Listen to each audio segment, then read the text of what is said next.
C'est quoi la e-réputation ? La e-réputation, c'est d'abord une perception. C'est la perception qu'ont les personnes qui sont sur Internet, comme on dit, les internautes de votre entreprise, de votre marque, si vous avez une marque, ou de vos employés, ou de vous-même, si vous êtes actif sur les réseaux.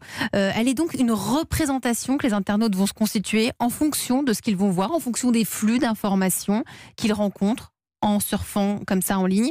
Et l'impact peut être très fort, notamment quand vous êtes patron d'une entreprise, parce qu'une étude a montré qu'un seul avis négatif peut vous coûter 30 clients. Un seul avis.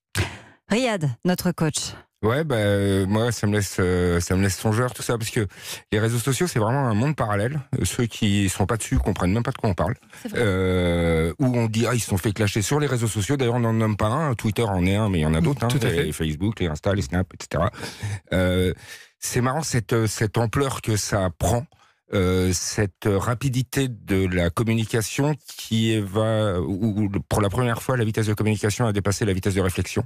Donc avec une façon un peu à relayer, à retweeter, tout est fait pour vous rendre actif. C'est-à-dire que même si vous n'avez rien à dire, vous pouvez être actif et retweeter un truc que vous trouvez sympa. C'est une façon de donner votre avis et d'exister. Voilà, j'ai l'impression qu'elle a demandé son avis un peu à tout le monde, en plus de façon anonyme. C'est-à-dire que personne ne met son vrai nom là-dedans. Ça permet certaines libertés.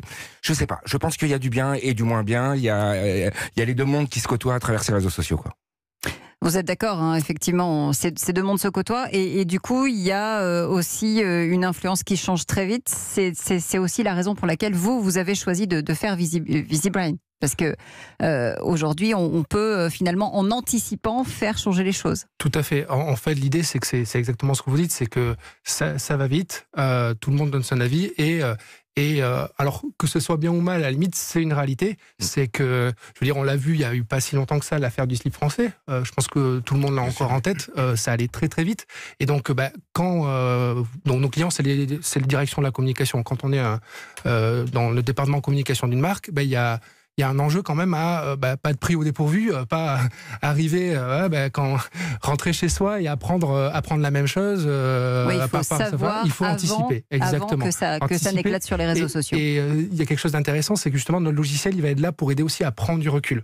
C'est-à-dire que nous, vraiment, c'est un tableau de bord qui permet d'avoir une synthèse, d'avoir des chiffres, et de par exemple dire, ah oui, là, effectivement, il y a beaucoup de tweets, il y a beaucoup de likes, c'est un vrai sujet. Et au contraire, des fois, il y a des choses, parce qu'on a vite aussi cette idée de bulle de filtre, quand on est connecté justement en temps réel, on peut vite voir défiler les messages et avoir l'impression que c'est très grave, alors que ça ne l'est pas forcément. Et ça, c'est vraiment ça que sert notre logiciel. On prend du recul, on est au courant dans les premiers, et du coup, là, on a le temps de réfléchir pour voir ce qu'il faut faire, s'il y a des choses à faire.